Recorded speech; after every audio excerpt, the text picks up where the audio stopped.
Hello everyone, কেমন আছেন সবাই? সবাই আশা করি অনেক ভালো রয়েছেন, সুস্থ রয়েছেন। প্রথমেই বলি, আপনারা কি আমাকে ভুলে গিয়েছেন? আমি তো অনেকদিন হলো আপনাদের সাথে কোনো ভিডিও শেয়ার করতে পারিনি। কারণ আমার আগে যে ফোনটা দিয়ে আমি ভিডিও করতাম সেই ফোনটা খারাপ হয়ে গিয়েছিল। তাতে অনেক ভিডিও জমা ছিল যেগুলো আপনাদের সাথে আমি শেয়ার করতে পারিনি। তারপরে এই ফোনটা কেনা হয়েছে, কিন্তু ফোনটার পিকচার কোয়ালিটি অতটাও ভালো নয়। যাই হোক, এই ফোনটা দিয়ে এখন থেকে আমি আপনাদের সাথে ভিডিও শেয়ার করব। তারপর নানান কাজ, চিনিকে নিয়ে ব্যস্ততা সব মিলিয়ে আর ভিডিও শেয়ার করা হচ্ছিল না। তো এখন থেকে ভেবেছি আপনাদের সাথে কিছু ভিডিও ক্লিপ আমি শেয়ার করব। কিছু ভিডিও ক্লিপ নেওয়া রয়েছে অনেক, যেগুলো আপনাদের সাথে আমি শেয়ার করতে পারিনি। তো ভাবছি আপনারা যদি দেখেন ভিডিওগুলো আর আপনাদের যদি আমি সাপোর্ট পাই, তাহলে অবশ্যই আরো আগামী দিনে আমি ভিডিও আপনাদের সাথে শেয়ার করব। তো আজকে আমি যে ভিডিওটি আপনাদের সাথে শেয়ার করছি সেটা ছিল গত 2 মাস আগের আমার মামার ছেলের বিয়ের ভিডিও। তো আমরা বেরিয়ে পড়েছিলাম বিকেল 5টা নাগাদ। তারপর চন্দ্রকোনা রোডেরই একটা দোকান থেকে জামা প্যান্ট কিনে নিয়ে এখন বেরিয়ে যাব সোজা মামা বাড়ির উদ্দেশ্যে। আর এখানে চিনিস শাড়ি পরে মামা বাড়িতে যাওয়ার জন্য রেডি হয়ে গিয়েছিল। মা শাড়ি পরেছে, ও কেন পরবে না, এই ছিল ওর উক্তি। তো এখন আমরা ফাইনালি মামা বাড়িতে পৌঁছে গেছি। এসে দেখি বিভা স্নান করে চলে এসেছে। বিভা ছিল আমার মামার ছেলে। তো ও স্নান করে এসে ছান্নাতলাতে যেই নিয়মগুলো ছিল ওগুলোই পালন করা হচ্ছে। তো আমরা তো অনেকটাই দেরি করে এসেছি।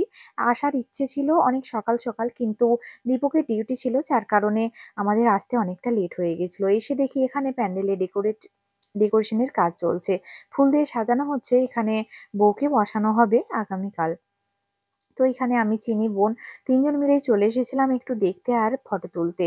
তো ভাইয়ের বিয়ে বলে কথা, একটু সাজুগুজু করেই চলে এসেছিলাম। আর আমাকে কেমন লাগছে অবশ্যই কিন্তু কমেন্ট করে জানাবেন। একদম ভূতের মতোই লাগছে, যদিও তাও মানে বললাম যে কেমন লাগছে। তো তারপর আবার ঘন্টা 2 টাইম নিয়ে সাজুগুজু করে এখন ফাইনালি রেডি হয়ে বেরিয়ে গিয়েছি এখন বিয়ে দিতে যাওয়ার জন্য। এই হচ্ছে আমার মামার ছেলের বিবাহ। তো এখানে হচ্ছে কনকাঞ্জলি দেওয়ার কাজ। কারণ এরপর বিয়ে দিতে যাওয়ার সময় আমাদের এখানে যেই রিচুয়ালস গুলো রয়েছে সেগুলোই পালন করছে। আর এখানে মামা চিনিকে কোলে নিয়ে নিয়েছে, কিন্তু চিনি একদমই কোলে চাপতে চাইছিল না। তারপর আমরা সবাই মিলে দাঁড়িয়ে একটু ফটো তুলে নিচ্ছিলাম, বিভাস, আমি, বোন, মামা, চিনি সবাই মিলে একটু ফটো টটো তুলে নিচ্ছিলাম। কারণ সবার ফটো তোলা কমপ্লিট আর আমি বাকি রয়ে গেছিলাম ফটো তোলার জন্য। কারণ সর্বশেষ আমি সাজুগুজু করে ঘরের থেকে বেরিয়ে এসেছি। তারপরেই তো গাড়িতে চেপে গেছি। এখানে রয়েছে অনুষ্কা, তিথি, চিনি, আমি আর শুভ ভাই, আর সামনে ছিল মাসি। এই কয়েকজন মিলেই আমরা গাড়িতে করে যাচ্ছিলাম, কারণ এখান থেকে বউয়ের বাড়ির ডিস্টেন্স একদমই কাছে। ওই 10 মিনিট কি 15 মিনিটের মতো রাস্তা। তো আমাদের গাড়ি এখন ছেড়ে দিয়েছে, আর 10-15 মিনিট পরে পরে তো আমরা পৌঁছেই যাব। সেটা আপনাদের সাথে অবশ্যই শেয়ার করব সবটাই। আর এখানে যেতে যেতে একটু রিলস ভিডিও বানাচ্ছিলাম। আর আপনারা তো এই রিলস ভিডিওগুলো আগেই আমার দেখে নিয়েছেন, জানেন কেমন যেন আর এনার্জি পাচ্ছি না ভিডিও বানানোর। আগে কেমন সাজুগুজু করতাম, সন্ধে হলেই ভিডিও বানাতাম। চিনি হওয়ার পর থেকে না আর কোনো এনার্জিই পাচ্ছি না, কোনো কিছুই ভালো লাগে না। ভিডিও করতেও ইচ্ছে করে না, আপনাদের সাথে ভিডিও শেয়ার করতেও ইচ্ছে করে না। আমার পরে কতজন ইউটিউব চ্যানেল করলো, তাদের মনিটাইজেশন হয়ে গেল, কিন্তু আমারই হচ্ছে না। আমি কখনো ভিডিও করি, কখনো বন্ধ করে দিই। এই জন্য আর কিছুই হয়ে উঠছে না আমার।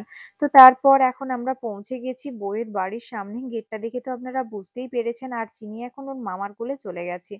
আর আমরা শাড়ি পরে একদম লটর পটর করছিলাম, যে চিনিকে কোলে নিতেও পারছিলাম না।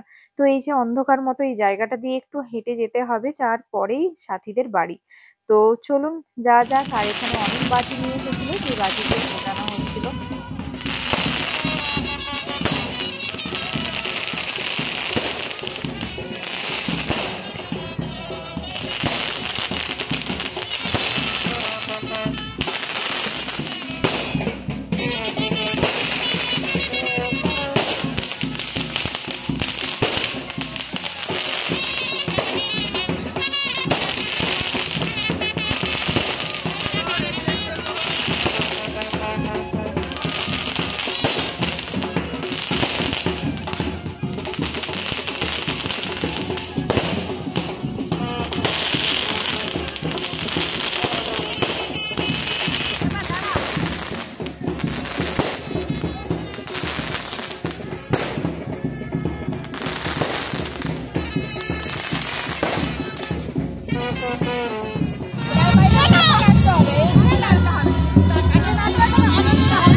তারপর অনেক নাচানাচি করার পর আমরা এখন প্যান্ডেলের ভিতরে চলে এসেছি। আর এখনো বরই আসেনি, জানেন তো? চিনির এদিকে খুব জল তেষ্টা পেয়েছিল। যার জন্য চিনি জল খেয়ে নিচ্ছিল একটু। আর ওই দেখুন বর আসছে। তার আগেই আমরা সিংহাসন ঘিরে রেখে বসে পড়েছি। আর এদিকে তো ব্যান্ড পায়ের আওয়াজে চিনি তো একদমই দাঁড়িয়ে থাকতে পারছিল না। প্রচুর নাচানাচি করেছে, প্রচুর মজা করেছে। বাচ্চাদের এই ব্যাপারগুলো খুব রয়েছে না? একটু গান বাজলে, বাজনা বাজলে বাচ্চারা আর একদমই দাঁড়িয়ে থাকতে পারে না। বিশেষ করে চিনি। চিনি তো প্রচুর নাচানাচি করে আর প্রচুর নাচানাচি করতে ভালোওবাসে। আর আমরা ওকে সাপোর্টও করি নাচানাচি। এই বয়সে যদি একটু আনন্দ না করে, নাচানাচি না করে তো কোন বয়সে গিয়ে করবে বলুন তো? আর এই তো এখন বর চলে এসেছে একটু সাজুগুজু করে একদম সুন্দর হয়ে। তারপর ওর সাথে কয়েকটা ফটো-টটো তুলে নিলাম। আর এদের এখানে নিয়ম রয়েছে বর আসার পরপরই কনেকে নিয়ে এসে বরের সামনে নিয়ে আসতে হয় পান ঢাকা দিয়ে, মানে কনেকে নিয়ে আসতে হয় এখানে বউ দেখাতে। তো যাই হোক, যেখানে যেমন নিয়ম রয়েছে সেই নিয়মগুলো তো সবাই যে যার মতো করে পালন করবে, তাই না? সবারই ওখানে নিয়ম আলাদা। আমাদের এখানে এইসব নিয়ম নেই আর ওদের ওখানে রয়েছে।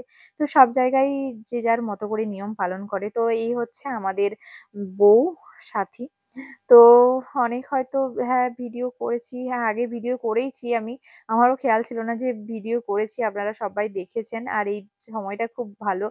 খুব মজা, মানে এদেরকে দেখে নিজের বিয়ের কথাটাও মনে পড়ে যাচ্ছে। যদিও আমার এইভাবে দেখাটা হয়নি। মানে আমাদের এখানে নিয়মটা ছিল না বর আসার সাথে, সাথে দেখা করতে যাওয়া। যাই হোক, ও এখন ফিরে চলে গেছে। তো তারপর আমরা এখানে বসে, বসে অনেক রিলস ভিডিও বানিয়েছি। চিনি দুষ্টুমি করেছে। তারপর এখানে তো যে নিতবর ছিল আর ওইদিকে নিতকণা, জুতো লুকানো নিয়ে বেশ একটা ঝামেলা হচ্ছিল। চিনি এখন আমাকে চশমা পরাতে চাইছে। এখানে ওর বাবার চশমাটা নিয়ে আমাকে চশমা পরাতে চাইছে। একদমই ভিডিও বানাতে দিচ্ছিল না। তারপর ওখানে আমরা খাওয়া-দাওয়া করে প্যান্ডেলে খাওয়া-দাওয়া করে তারপরে এখানে এসে বসেছিলাম। সেই ক্লিপগুলো আর নেয়া হয়নি। আর এখানে বোন, শুভ ভাই, আমি আর দীপক আর চিনি এই কজনই বসেছিলাম। বাকিরা খাওয়া-দাওয়া করে বাড়ি চলে গিয়েছিল। মানে একদমই তো কাছে। আর দীপক আর শুভ ভাই আমাদের বাড়িতে চলে আসবে আরকি রাতের মধ্যেই। এখান থেকে বেশি নয়, ওই ১০-১৫ কিলোমিটার মতো। তো ওরা রাতেই বাড়ি চলে আসবে বলছিল। কারণ ওইখানে গরমের মধ্যে থাকতে পারবে না। তো ওইজন্য ওরা বাড়ি চলে এসেছিল। আর আমরা এখানে বসেছিলাম। তো একটু বিয়ে-টিয়ে দেখে আমরাও বাড়ি চলে যাব। অনেকটা রাত হয়ে গিয়েছিল বিয়ে হতে। তো সবাই বাড়ি চলে গেছে। আমরা কয়েকজনই বসেছিলাম আর রিলস ভিডিও বানাচ্ছিলাম। সেটা তো আপনারা আগেই দেখে নিয়েছেন। তো যাই হোক, আজকের ভিডিওটি কেমন লাগলো অবশ্যই কিন্তু কমেন্ট করে জানাতে ভুলবেন না। বিয়ের সব ভিডিওগুলোই আপনাদের সাথে শেয়ার করব। ভালো থাকবেন, সুস্থ থাকবেন। দেখা হবে খুব তাড়াতাড়ি নতুন আরেকটা ভিডিওর সাথে।